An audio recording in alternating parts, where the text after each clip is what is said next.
93 annadabi ko needi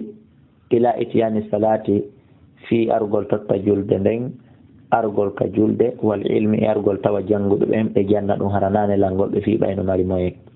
wana hima e ko nandita tay dido didi min al ibadati umurde de bisakinati wondude de jere wal waqari mako bayagal qala allah ta'ala la dali dhalika wa man ya'zim kalama min sha'air allah ma ande dina allah kan fa innaha min taqwal qulub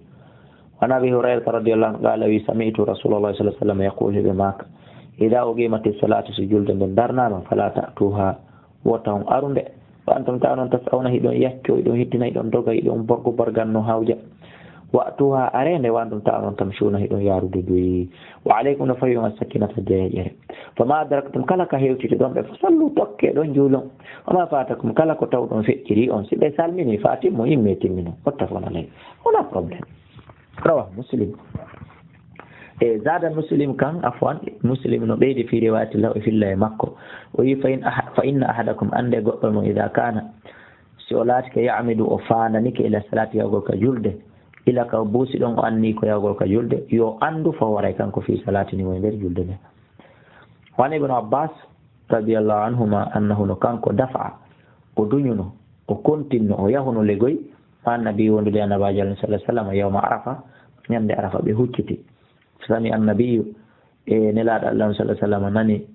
wara'ahu ba makko zajiran burwiwil shadi ɗiƴƴodirowi shadidan tiiɗugil wa darban tappidiro buɓɓodiro o sawtan hito lil ibli wonande ngeloɗi fa shara ɓe sappo ɓe sawti tuggordu maɓɓe ndun ila faade maɓɓe ɓe waɗi tuggordu ndun ni fayno wona vidéo sakkono ɗon sutti hirumede allah aroyay moyen heɓo tawa en waɗa vidéo tawa explication on hara hiɗen sutti ɓe waɗini ni tuggordu maɓɓe no qala maki ayyuhannas kono yimɓe alaykum bisakina hino fawi on deƴere yarugol doy fa innal birra ande ko wiyete ɗiggugol moƴƴa laysa bil ida'i ɗum wonali hittingol ɗiƴƴodira buɓɓodira nani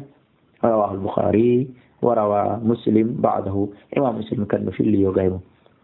albirru ko wiyete ɗiggere ay at-ta'at ko ɗoftagol legoy wona aden kelluɗo ɗoftiɗo wal ida'u ko wiyete ida'u bidadin sabu dadu mu'jamatin toɓɓaɗon qablaha hino aditimo ya'un ya'u taw wa hamzatun e alifu maksuratun waɗaɗo